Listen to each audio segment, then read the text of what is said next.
Hay momentos en cualquier historia que sencillamente lo cambian todo, un auténtico punto de inflexión. Hoy vamos a analizar uno de esos momentos clave, uno donde una sola pregunta sobre la identidad acaba por redefinir no solo un camino, sino todo un relato. Vamos a ello. Para entenderlo, hay que imaginarse la escena. El camino hacia Cesarea de Filipo es un lugar apartado, lejos del bullicio, casi perfecto para tener una conversación de las que importan. Y ahí, en ese contexto, se lanza una pregunta que todavía resuena. ¿Quién dice la gente que soy? Y con esto entramos de lleno en la primera parte, esa confrontación con la identidad, la que otros ven y, sobre todo, la que está a punto de salir a la luz. Las primeras respuestas que surgen son, por así decirlo, un sondeo de opinión. Que si Juan el Bautista, que si Elías. A ver, son nombres de peso, sin duda, pero se quedan en la superficie, no acaban de dar en el clavo. Son solo el aperitivo de una revelación mucho más profunda.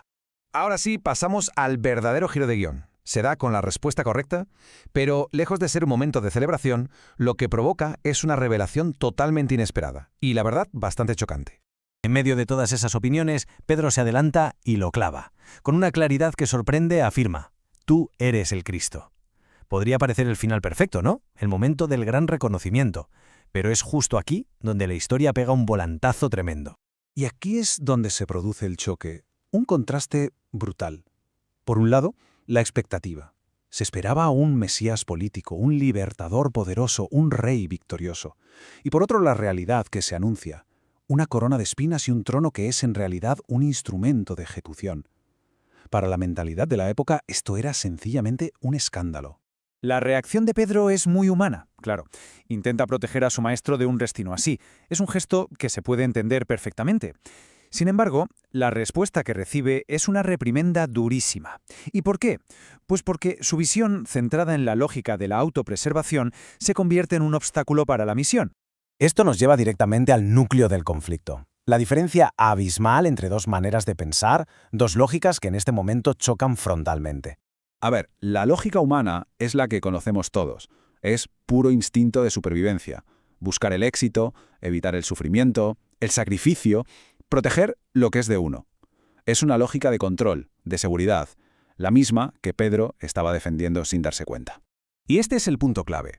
El título de Cristo no era una simple etiqueta que se pudiera reinterpretar, no era negociable, estaba intrínsecamente ligado al sacrificio redentor. Intentar separar una cosa de la otra, como pretendía Pedro, era vaciarlo de todo su significado. La identidad del Mesías solo se entiende por completo a través de la cruz. De este choque de lógicas nace un principio. Bueno, un principio paradójico y muy profundo. La idea de que la verdadera ganancia, a veces, se encuentra precisamente en la pérdida. Aquí se nos presenta una idea radical, una especie de economía celestial. Es un sistema de valores que va completamente a la contra del nuestro, que se basa en acumular. En esta otra economía, la riqueza no se mide por lo que se tiene, sino por la capacidad de soltar, de entregarse. Y este camino hacia la vida auténtica, por lo visto, tiene tres pasos fundamentales. Primero, la muerte del ego, de esa necesidad de protegerse a toda costa. Segundo, esto abre la puerta a una vida que va más allá de lo puramente biológico. Y tercero, todo culmina en aceptar una voluntad superior, la soberanía del Padre. Muy bien, pasemos ahora a la parte práctica. ¿Qué significa todo esto para quien quiera seguir este camino? Aquí es donde la teología se convierte en una lección de vida. Al final, después de este momento tan intenso, la pregunta es muy directa, ¿no? ¿Cuál es la moraleja? ¿Qué se saca en claro de todo esto? Pues la respuesta es un llamamiento a una acción radical. Implica dejar de negociar la lealtad según nos convenga o no. Significa aceptar la propia vulnerabilidad de cada día, cargar con ella y seguir adelante sin buscar atajos ni salidas fáciles. La lección es contundente. Quien se aferra a su seguridad, a su vida, acaba perdiendo la esencia. Y en cambio, quien lo arriesga todo por una causa que le trasciende, encuentra la verdadera plenitud. Y así llegamos a la gran paradoja que lo resume absolutamente todo. Esa afirmación de que la vida no se asegura guardándola bajo llave, sino entregándola. Una idea que va mucho más allá de su contexto original y que nos deja pensando. En un mundo obsesionado con el control y la seguridad, ¿qué significa de verdad salvar la vida? Hola a todos y bienvenidos a esta nueva inversión profunda. Yo soy vuestra anfitriona y estoy lista para meternos de lleno en un tema que, de verdad, es para darle unas cuantas vueltas. Hoy nos acompaña nuestro especialista de cabecera para desgranar todo esto. ¿Qué tal estás? Pues muy bien, la verdad. Muy intrigado con el análisis a fondo que nos toca hoy. Es un documento que no deja indiferente a nadie. Totalmente. A ver, para poner en contexto a quienes nos escuchan, hoy no estamos analizando un texto histórico común y corriente.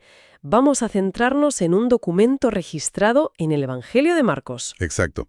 Específicamente el fragmento que los académicos etiquetan como nazareno a Marcos 8, 27-35. Eso es. Y la misión de este análisis de hoy es entender una transición que plantea el texto que es, bueno, radical no, lo siguiente. Es un salto desde el instinto de supervivencia humana más básico hacia lo que el autor llama una teología del despojo personal. Y una economía celestial, que suenan a conceptos muy abstractos, pero que el texto aterriza de una forma brutal. Es un discurso en primera persona de la figura central, el nazareno. Madre mía, es que yo estoy fascinada con la crudeza de este texto. Para arrancar, quiero que hagamos un ejercicio de imaginación. Imaginemos por un momento la típica presentación de una estrategia corporativa a gran escala. O una militar también nos vale. Sí, una sala inmensa, llena de seguidores superleales, de altos mandos, de inversores. El líder de esta coalición se levanta, camina hacia el frente y enciende la pantalla con su plan maestro. Claro. Y las expectativas en esa habitación están por las nubes. La gente espera gráficos de crecimiento, tácticas de expansión, aniquilar al enemigo. Exacto. El aire huele a victoria inminente. Pero de repente, en medio de esa anticipación tremenda, el líder cambia de diapositiva. ¿Y suelta la bomba? Tal cual. Mira a su equipo, a los que han arriesgado su vida por él, y con total serenidad dice algo así como que su estrategia inamovible para la victoria requiere su propia captura, una humillación pública y su ejecución. Es que el silencio en esa sala sería ensordecedor. Nadie pensaría que es una táctica audaz. Parecería el delirio de un loco. Totalmente. Un error catastrófico. Pues este colapso absoluto de las expectativas es exactamente el territorio del documento que analizamos hoy. Así es. La expectativa humana natural ante una figura de poder es siempre el dominio aplastante. Nuestra biología nos programa para asociar el liderazgo con llegar a la cima eliminando obstáculos. Y el texto revienta esa idea. Para entender este choque, tenemos que ir al momento detonante. Todo surge de una simple pregunta mientras caminan hacia las aldeas de Cesarea de Filipo. Fíjate que el lugar no es casualidad. Cesarea de Filipo estaba dominada por un templo inmenso, de mármol blanco, dedicado a la adoración divina del César. O sea, el epicentro visual del poder romano. Exacto. Poder coercitivo, militar e imperial en estado puro. Y a la sombra de ese poder aplastante, el nazareno pregunta por su identidad. Pedro responde y acierta. Le dice que es el Cristo.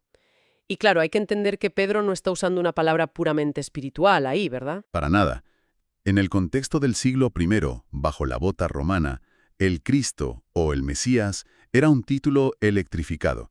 Significa rey invencible, líder político, alguien que iba a aplastar a las legiones romanas. Claro, es el líder que te promete la victoria corporativa total. Por eso hay un instante de euforia en el texto. Pero esa alegría dura un milisegundo. Ni eso. Se transforma en espanto casi al instante. Vale, vamos a desempacar esto. Porque es como si el líder convoca a la Junta para anunciar la mayor fusión de la historia y la táctica es declarar la bancarrota voluntaria y regalar todo a la competencia. Es un cortocircuito mental. ¡Absoluto!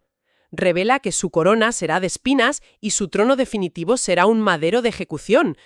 ¿Cómo maneja el texto este contraste tan extremo entre ser el Cristo y la imagen de un trono de madera para torturas? Pues el documento lo maneja forzando a los seguidores a atravesar una disonancia cognitiva monumental.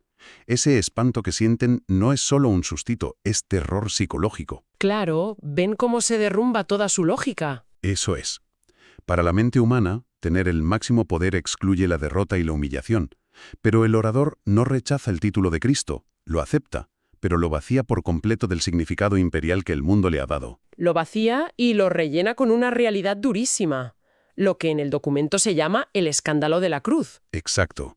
La tesis central aquí es que el trono de gloria y el madero de ejecución no son cosas opuestas, son, de manera asombrosa, el mismo objeto. Es que claro, si tú eres un seguidor y escuchas eso, tu instinto básico es frenar esa locura. El texto relata cómo Pedro se lo lleva a un lado para reprenderlo e intentar protegerlo. Y desde nuestra lógica, proteger a tu líder de la muerte es lo más noble y leal que puedes hacer. Cualquier analista de seguridad moderno diría que es un buen protocolo de escolta. Sí, sí, pero esa protección es vista como una ofensa gravísima en el texto. Recibe una reprensión feroz. El texto exige cambiar el instinto de autopreservación por una voluntad de entrega absoluta. Porque choca directamente la expectativa del Mesías político con la realidad del sacrificio voluntario. El nazareno se niega en rotundo a que el título de Cristo pierda su contenido redentor. Y aquí es donde vemos esa censura a la lógica humana que busca el éxito sin pasar por la renuncia. Entonces, ¿qué significa todo esto? Quiero hacer de abogada del diablo por un momento. A ver, dispara. Desde una perspectiva lógica humana, incluso biológica, buscar el éxito sin renuncia no es un defecto, es eficiencia, es optimización. ¿Por qué el texto condena tan duramente el instinto de autopreservación? Lo fascinante aquí es cómo el documento redefine por completo el concepto de poder. Si tú piensas en el Mesías político tradicional, su método es imponer orden desde fuera. Con leyes, con fuerza militar, coerción. Exactamente. Pero la perspectiva del nazareno argumenta que el problema de la humanidad no es estructural o político. La restauración de la creación requiere un líder con un contenido redentor. O sea, transformar desde dentro a través del sufrimiento y no subyugando a los enemigos. Eso es. El sacrificio voluntario es la única fuerza capaz de romper el ciclo de violencia, absorbiéndola. El instinto de autopreservación te mantiene vivo biológicamente, sí, pero no logra una transformación profunda. Te mantiene vivo, pero estancado, entiendo. Y esto nos lleva de cabeza al núcleo filosófico del texto. Descartada la vía política, entramos en esta nueva forma de operar, en las reglas de un sistema de valores distinto. Lo que antes llamabas la teología del despojo personal. Justo, que requiere la muerte del ego para acceder a una vida auténtica. Aquí es donde la cosa se pone realmente interesante. Si intentamos visualizar esta economía celestial, es como un mercado invertido. Un mercado con leyes gravitacionales al revés, sí. Exacto. Imagina un mercado bursátil donde tu capital y tu riqueza neta no aumentan cuando acumulas cosas. Todo lo contrario. Tu cuenta solo sube en proporción directa a las cosas de las que te desprendes voluntariamente. Estatus, seguridad financiera, validación externa. Ego, sobre todo. Cada vez que sueltas algo de eso, tu patrimonio celestial se dispara. Acumular te lleva a la bancarrota. Si conectamos esto con el panorama general de la psicología humana, vemos el enorme reto que esto supone. Biológicamente vivimos gobernados por el miedo a la escasez. ¿Y a la vulnerabilidad? Totalmente. Si el ego siente una amenaza, como perder estatus, el cerebro activa la misma respuesta de lucha o huida que si vieras a un depredador físico. Madre mía, es que aferrarse al ego es un mecanismo visceral. Y requiere muchísimo mantenimiento. Exige vigilancia constante para proteger tu imagen, lo cual te atrapa en una ansiedad perpetua. El texto argumenta que soltar el ego es la única forma de ser verdaderamente libre. Dejar de negociar tu supervivencia. Pero claro, esto no se queda en filosofía abstracta. El documento desciende a la aplicación práctica diaria para los seguidores. Sí, las instrucciones son muy claras y bastante implacables. Exige dejar de negociar las condiciones de lealtad basándose en la comodidad o en el miedo al dolor. Te dice que tienes que cargar con tu propia vulnerabilidad cotidiana. Y caminar tras sus rastros sin buscar atajos. Nada de evadir la transformación. Y ahí te lanzo otra pregunta, porque, fíjate, no es la búsqueda de atajos la base absoluta de nuestra sociedad moderna. Vivimos optimizando todo para anestesiar el dolor y evitar fricciones. Esto plantea una pregunta importante sobre la salud psicológica de nuestra cultura. Toda nuestra infraestructura está diseñada para mitigar la vulnerabilidad, seguros, rutinas, entretenimiento constante. Todo para no sentirnos frágiles en ningún momento. Exacto, pero el texto revela que evitar el dolor sistemáticamente y buscar atajos impide la maduración. Podríamos compararlo con una condición autoinmune. ¿En qué sentido? Explícame eso. En biología, si sobreproteges a un organismo en una burbuja estéril y no lo expones a nada, su sistema inmunológico no se desarrolla. Ah, claro, y a veces hasta ataca a sus propios órganos. Justo. A nivel psicológico y espiritual, esa sobreprotección del ego termina destruyendo nuestra capacidad para sentir empatía, amor radical y un propósito genuino. Porque tu compromiso se vuelve una simple transacción. Solo estás ahí si las cosas van bien. Exactamente. Aceptar esa vulnerabilidad cotidiana significa dejar de ver la fragilidad como un error del sistema. Los atajos te anestesian temporalmente, pero cortocircuitan cualquier transformación profunda. Es duro, pero tiene una claridad impresionante. Todo este recorrido sobre el sufrimiento voluntario y esta economía invertida nos lleva a la gran paradoja central que cierra el texto. La famosa frase que lo resume todo. El que pierda su vida por mí y por el Evangelio, la salvará. Es el punto culminante, ¿no? Quien se aferra desesperadamente a su seguridad termina perdiendo su esencia. Es la ironía trágica de la condición humana. Dedicas toda tu energía a blindar tu existencia, a proteger tu ego y tus seguridades materiales a toda costa. Y al final te conviertes en un cascarón vacío. Sobrevives biológicamente, pero estás en bancarrota en términos de vida auténtica. Mientras que el que arriesga todo, el que suelta el control voluntariamente, es quien encuentra la plenitud eterna y la verdadera felicidad. Y ojo que el documento no dice que sea un paseo por el parque, reconoce el terror que da el madero de ejecución, pero asegura que la verdadera identidad está al otro lado de ese despojo. Es un desafío en toda regla a nuestra definición de éxito.